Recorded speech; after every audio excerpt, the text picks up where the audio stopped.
de Béatrice Rulle aujourd'hui, 6 minutes avec Marie Barbet-Chappuis. Elle est maire de Genève et donc l'invitée de Béatrice durant quelques instants. Bonjour Marie Barbet-Chappuis. Bonjour Béatrice Rulle. Merci d'être sur Radio Lac ce matin. Frédéric Perler a donc annoncé hier au conseil municipal que le préau des Paquis serait provisoirement fermé par un grillage. Fermer ce préau, c'était impossible il y a 2 semaines. Le conseil administratif a donc paniqué devant la polémique naissante. Non, mais effectivement, je me réjouis aujourd'hui que le département des constructions ait trouvé une solution pour aller plus vite. Moi, je suis à la tête de la police municipale. Depuis le début de la rentrée scolaire, on a mis en place des patrouilles pour l'entrée et sortie des classes. On a prévu de faire ça en tout cas jusqu'à la fin du mois de septembre.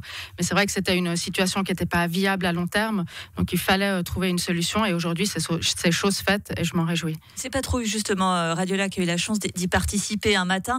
Bon, il ne s'est pas passé grand-chose, on va pas vous le cacher. Elles servent à quoi finalement ces patrouilles, alors qu'on sait que c'est les prérogatives de la police cantonale d'arrêter?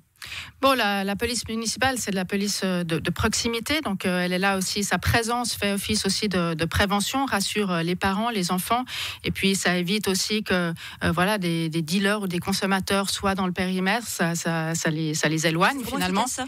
Oui, c'est efficace, je crois que l'uniforme est une prévention en elle-même, de montrer l'uniforme, d'avoir cette visibilité, c'est important pour la population et ça a des effets sur le terrain très, très concrets. Vous avez dit que ça doit s'arrêter le 30 septembre. Est-ce que vous envisagez de le prolonger ? Alors on verra, on doit faire le bilan, on verra où en sont ces travaux pour sécuriser le préau. S'il faut continuer, on continuera, mais c'est vrai que ça demande aussi beaucoup d'effectifs et on a aussi d'autres points qui sont sensibles sur le territoire de la ville de Genève. Donc on ne peut pas mettre à demeure la police municipale autour de cette école. Elle doit faire des patrouilles et ça, elle continuera bien évidemment à le faire. Après, pour une police municipale à demeure autour de l'école, ça, il faudra faire le bilan à la fin du mois de septembre et on verra ensuite. Et parmi les points sensibles, il y a le harcèlement de rue. 80 harcèlements de rue signalés via l'application Genève en poche. 80 harcèlements en 3 mois, 25 par mois. Genève, ville des droits de l'homme, n'est définitivement pas ville des droits de la femme. Écoutez, effectivement, c'est pas vraiment une surprise. On le savait que la question du harcèlement était une problématique. On avait 25 par mois, c'est quand même gigantesque. Oui, c'est vrai qu'on n'a pas fait en plus beaucoup de publicité pour cette nouvelle application qui est disponible donc sur l'application Genève en poche de la ville de Genève. C'est une nouvelle fonctionnalité qui permet aux victimes, à leurs proches ou aux témoins de signaler des cas de harcèlement.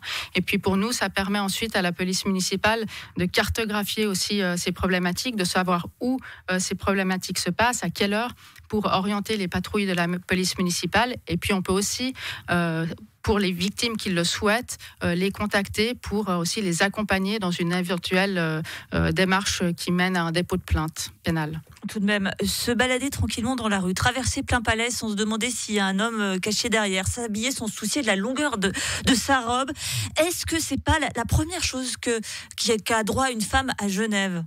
Oui, je vous rejoins, mais on voit que Genève, comme toutes les villes, n'est pas épargnée par ce type de phénomène. Et puis aujourd'hui aussi, je crois que la honte change de camp.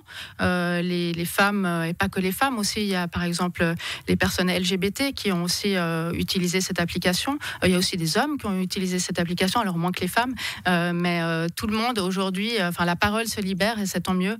Et je crois que derrière, il faut aussi que les collectivités publiques mettent en place un dispositif pour accompagner ces victimes. Un mot de l'hiver qui s'annonce avec des économies à faire de toutes parts, des économies d'énergie. Il y a la Migros qui a déjà annoncé renoncer à ses illuminations de Noël. Est-ce qu'on doit faire une croix sur Geneva Luxe, Marie Barbet-Chappuis ? C'est trop tôt aujourd'hui pour le dire. La ville de Genève a mis en place une task force interdépartementale. D'ailleurs, toutes les collectivités mettent en place ce type de dispositif pour avoir une stratégie globale. On ne peut pas réfléchir aujourd'hui département par département ou uniquement les illuminations de Noël ou la température dans les piscines. Ça semblerait peut-être un peu incongru de demander à quelqu'un de baisser le chauffage et puis de voir la rade éclairée. Oui, tout à fait. Il y a aussi des décisions peut-être symboliques qu'on devra prendre, mais je crois qu'on doit aussi viser l'efficacité. C'est pour ça qu'il faut une stratégie globale avec différentes variantes pour être prêt aussi en fonction des décisions qui seront prises au niveau fédéral à pouvoir les mettre en œuvre au niveau de la ville de Genève. Mais vous y êtes prête ? On est en train d'y travailler. La crise, on est passé de la crise du Covid à la crise énergétique. Je dirais que la crise devient la normalité. Donc, on a cette task force, on a un appui par un prestataire externe aussi, spécialiste dans le domaine de l'énergie. Et puis, puis les départements travaillent sur différents scénarios qu'ils doivent présenter ensuite au conseil administratif qui prendra les options politiques qu'ils souhaitent prendre. Voilà pour les sujets qui fâchent. Et puis je vous avais invité pour parler de la canopée. Alors promis quand même, on va en parler dans cette minute qui reste. Avec ce succès de la canopée, le succès de la canopée, c'est le succès de Marie Barbet-Chappuis. Écoutez, en tout cas, c'est... Mettez la modestie de côté, vous pouvez y aller. Non, je suis ravie, en tout cas, c'est vrai, du succès de cette canopée. On avait senti ces 2 dernières années que le sport dans l'espace public répondait à une attente. Cette année, c'est vrai que c'était ça le comble, si je puis dire, à cette canopée. Il y a l'asphalte aussi, là. Vous avez réveillé le sport genevois jusqu'au 9 octobre, avec les sports urbains, là, plutôt à destination d'un jeune public.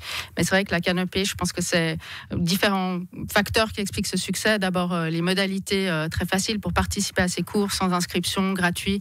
Puis le cadre enchanteur, assez magique. Prendre un cours de yoga face au lac et au jet d'eau, c'est assez magique, effectivement. On se donne rendez-vous pour l'été prochain pour la canopée ? Bien entendu. C'est déjà axé. Vous imaginez de proposer plus d'activités peut-être ou...